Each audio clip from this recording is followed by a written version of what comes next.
Eishes chayu mi yimtza rachok b'pnimi michra batach ba le ba'ala v'sholo lo yachzor.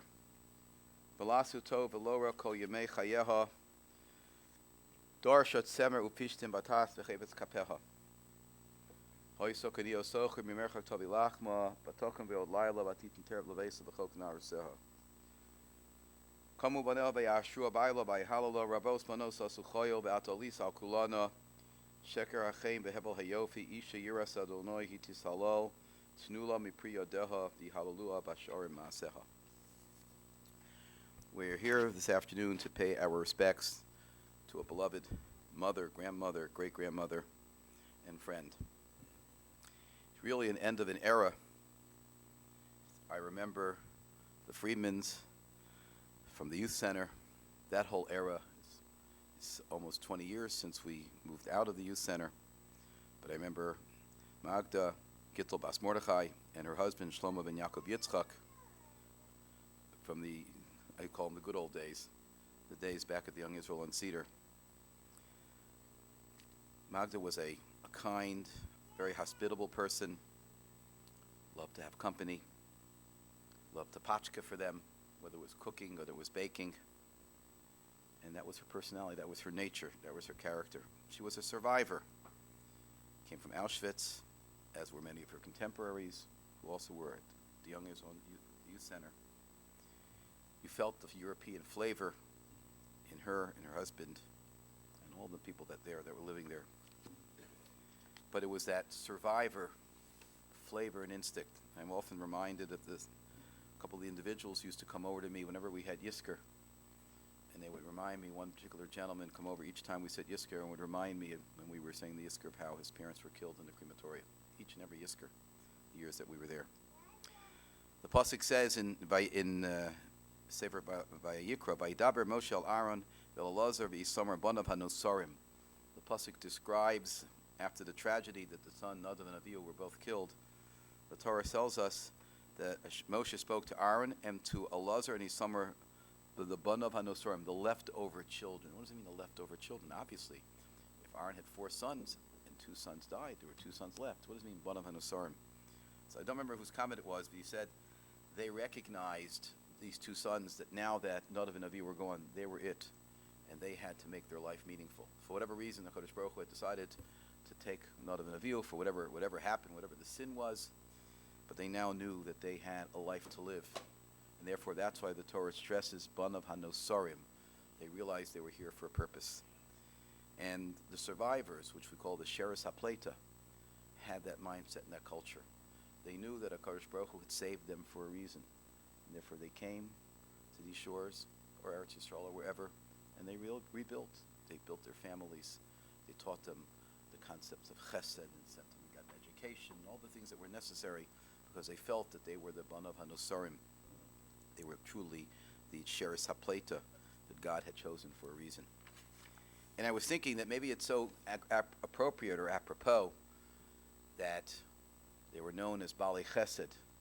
You think about the tragedies that took place, the antithesis of Chesed that was shown by the Nazis, Yimach Shmam, on the Jews. And the people coming out who survived, persevered, and built their homes on the pillars of Chesed. They knew that they had to somehow compensate for all the rishus, all the wickedness, the evil that they saw. And they, in a sense, took the opposite approach. We're going to fight. We're going to build with Chesed. As the rabbis tell us, actually based on a quote in last week's Parsha, rabbis tell us that when it refers to in our davening, Elokei Abraham, Elokei Yitzchak, Elokei Yaakov, in the Shemona Esrei, we refer to each one of the avos, and we say, Baruch Atah Hashem, Magen Abraham, and there's a comment that Rashi makes that each one of those refers to first part means the God of Abraham, second means the God of Yitzchak, and then if it says Magen Abraham, so the Bnei Yisachar says so beautifully, he says each one of the avos personified a certain quality. Abraham was the meat of chesed, of kindness. Yitzchak was the attribute of gvura, inner strength.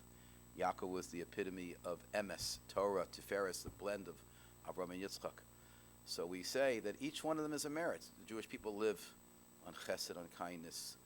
We listen on gvura. We have a certain sense of strength, a certain sense of discipline, what it is to live the life of a religious Jew. And of course, emes, the Torah. Yachal, I would think in the end of days, what is going to be the merit of the Jewish people? All three.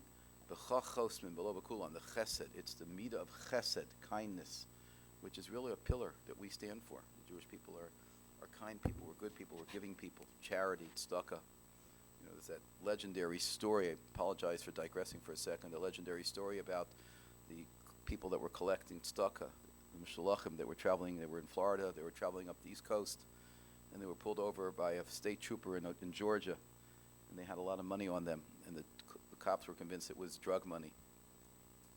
And they kept claiming, no, we're raising money for some cause back in Israel, and they didn't believe them, so they started making phone calls. And they gave them numbers. They called rabbis down in Florida, down in Miami, wherever it was that they were collecting. And I don't know if it was the judge or the police, whoever was calling them, and he says, so you tell me, these people claim that they collected from you? Yes. Did you know them? No. You didn't know who they are? You gave them charity? Sure, we do it all the time.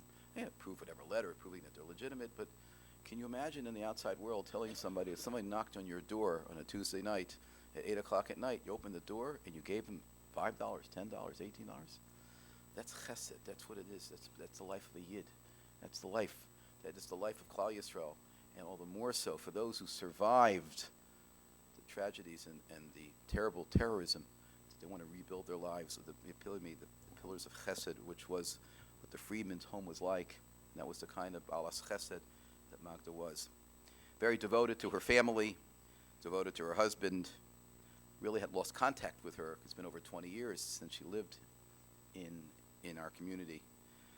But she was a lesson, a legacy, as were all of them, of their commitment or devotion. I always say they treated the rabbi also in a very special way, with a certain sense of deference. A Europeische Jew has a certain approach towards a rabbi that, I'm not complaining, I'm very happy, but you don't see in the modern era today. There was a certain respect, deference. They treated me like their son, because I was young and innocent, still am innocent, maybe not young, but they treated me with tremendous love and respect. But the respect they had for a rabbi was something that came from the old country. This is how you treat, how you talk to a rabbi. Doesn't mean they never got angry at me. Doesn't mean they never complained to me. But they treated me with a sense of love as their son and a tremendous sense of respect. So may her memory, Gittel Bas Mordechai, may her memory be a source of strength, and may she be a Melitza Yosher. The era of that generation of the Friedmans has come to an end with her passing, and maybe she be a Melitza Yosher for her children, for her grandchildren, Baruch Hashem, for her many, many great-grandchildren. I will just share with you the story that Eugene shared with me. We were on the phone about how her shidduch came about, just to mention it. When she survived, I hope I get it right, that when she survived, one of the people that was together with her in Auschwitz was her future mother-in-law. And I guess her future mother-in-law was so impressed with her that she said, I have a shidduch for you. And it was her son, your father. And that was an unbelievable shidduch, a story that happened literally the Yad Hashem, that after the war they, Hashem, married and raised a family and beautiful nachas of children, grandchildren, great-grandchildren. Yehi Zichra Baruch, may her memory be a source of strength to the family, and may she be a Melitza Yosher for all of us. I'd like to begin by asking her grandson, Mati Edelstein, to share a few words.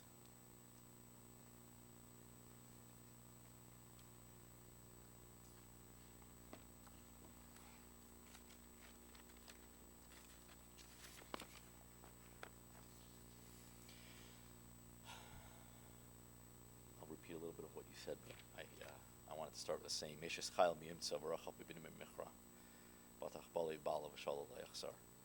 Read some of the English translation and why it was so apropos to start with this. An accomplished woman who can find, for beyond the pearls is her value. Her husband's heart relies on her, and he shall lack no fortune. She repays his good, but never his harm all the days of her life. She seeks out wool and linen, and her hands work willingly. She is like a merchant's ship far away. She brings her sustenance. She arises while it is yet nighttime and gives food to her household. From my early memories, I think was mentioned already, Bubby was a major, cook, baking. Everybody would congregate in the kitchen. It was a normal part of life to always remember, at least as a child. We spent Pesach very often in Cleveland, and it was just 24/7 round the clock in the kitchen. Some say that Eishes Chayil is actually written for Sarah Imenu, which works out well as well for the Parshios of this week, last week and this week.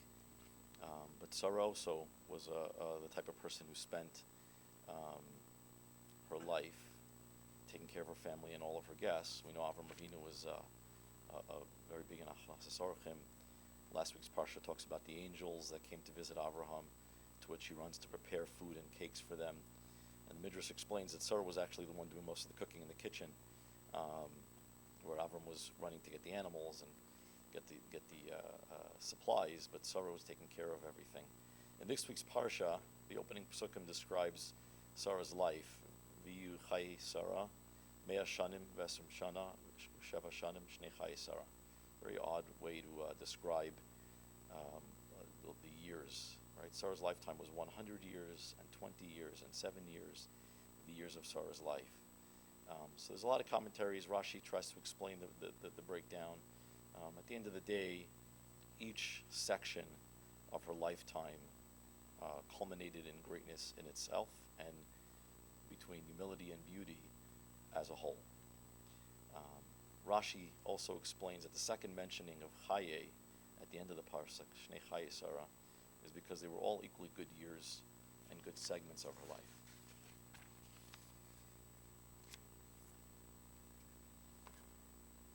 When thinking about what to say about Bubby, Gittel Bas Mordechai, I found it easy to come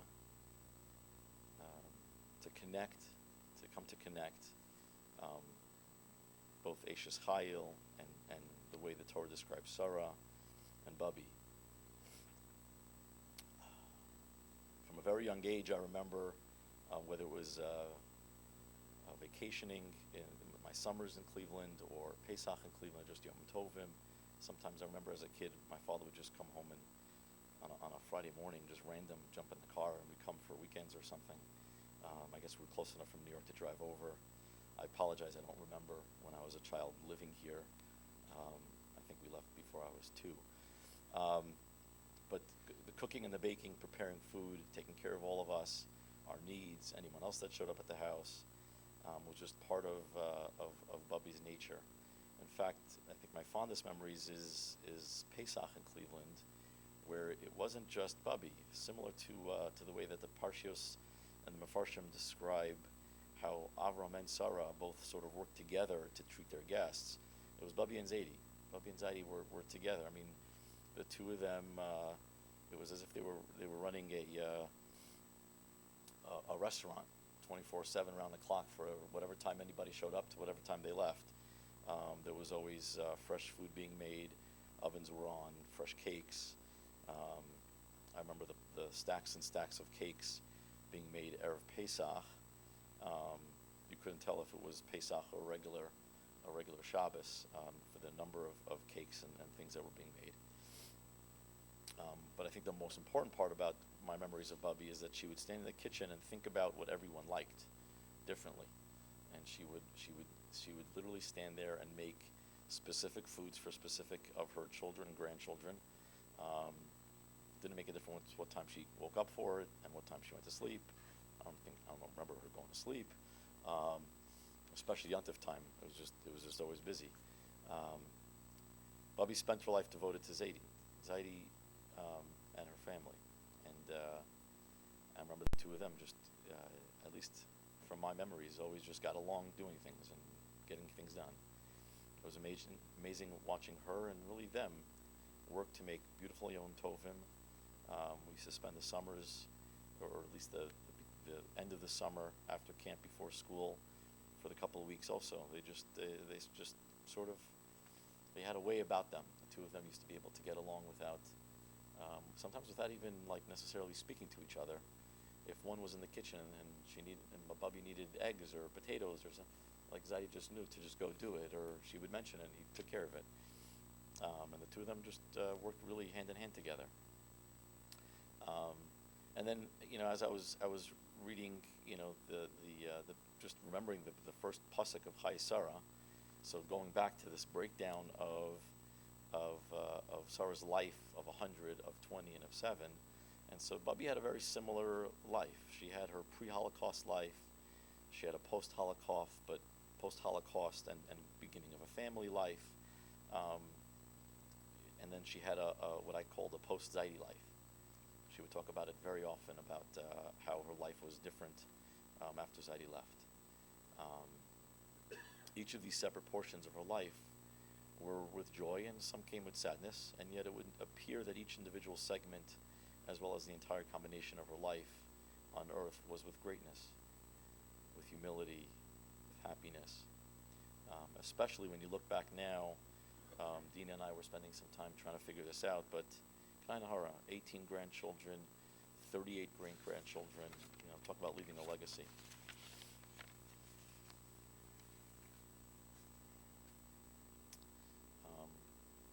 And with all of her kindness, she also had a spark about her. I get to watch it when my mother and Bubby were together, and they didn't get along. So you can see how Bubby sometimes took a little bit more stubborn approach, and she had to be a little bit more direct. I hope that Bubby now can use some of that directness to be a Melitz Yosher on behalf of all of us. She should hopefully be confident and able to reach up to the Kadosh Baruch Hu, demand safety and peace in Eretz Yisrael, demand health and happiness for all of her children, her grandchildren, great-grandchildren. I'd also like to take this time on behalf of the grandchildren and great-grandchildren and all of our family to ask Mechila, in case we, myself, anybody ever did anything wrong or didn't do enough for you. We ask Mechila together on our behalf. We wish we'd had more time. Just want to mention on behalf of my mother as well. My mother isn't well enough to travel, and so to my mother, to Eugene, and Margaret.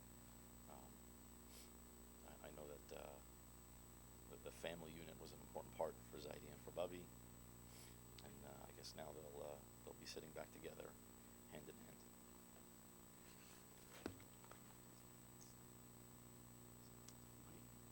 Dina, you're next.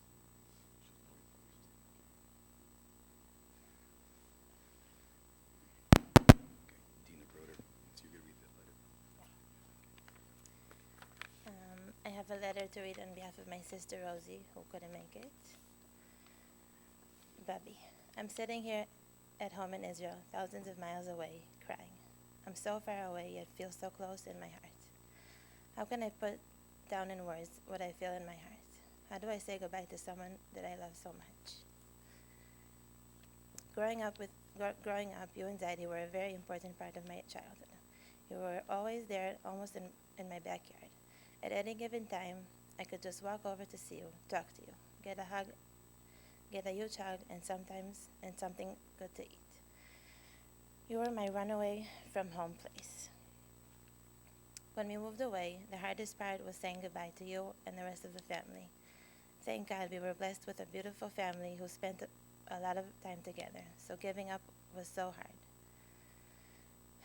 Till this day, it's something that I miss a lot. It's hard to describe the ache in my heart that I felt every time after hanging up the phone when we spoke, on the plane after leaving you, and when I came to visit.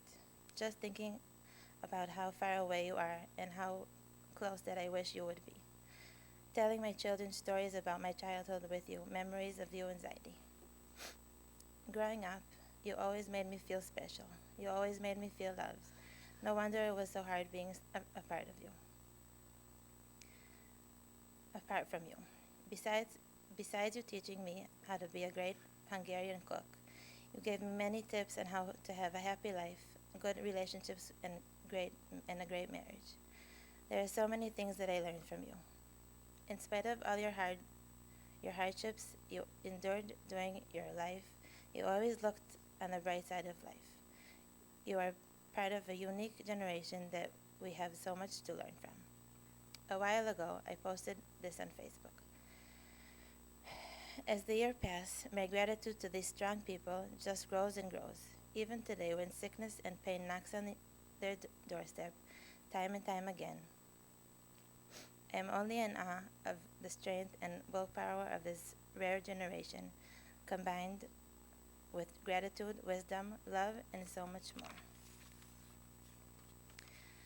I hope and pray that as I pass their story on to my children and grandchildren, they will be able to feel what I feel, learn what I have learned from my grandparents, and that their legacy and strength will continue through the next generation. It is hard to believe that this will be the last goodbye for me.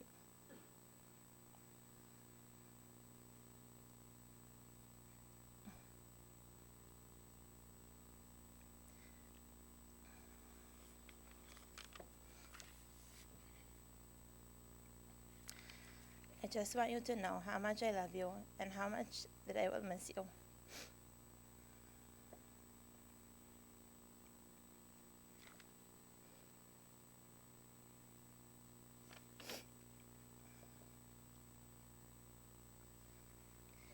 I am happy for you that you will be reunited with Saidi, whom you missed so much.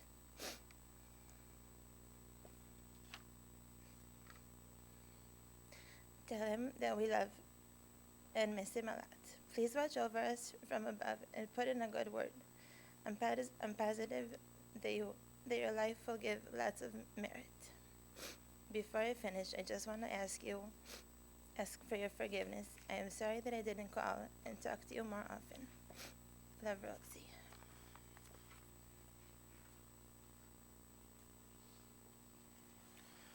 Please rise for the Kilmali Rachamim.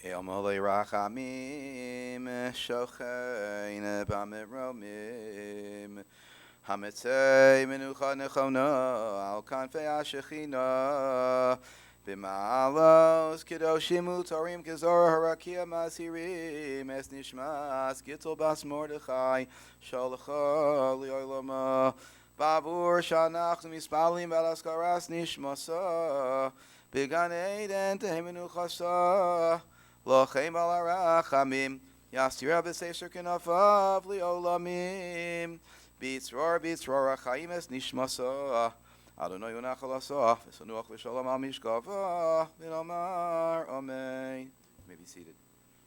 The Kfura is at the Young Israel section of Zion Memorial Park. So the Shiva will begin here in Cleveland at the home of Jeffrey and Melanie Muller, which is 2440 Elmdale. The mincha starting this evening will be at 4:40. We do plan to make it back, 4:50, I'm sorry, make it back in time for mincha marv, and shachris through Thursday morning. So this will be through Wednesday night mincha marv, and through Thursday morning will be shachris at 7 a.m. at their home, and then we'll be continuing in Florida at the end of the week, just for 1 day, 2 days.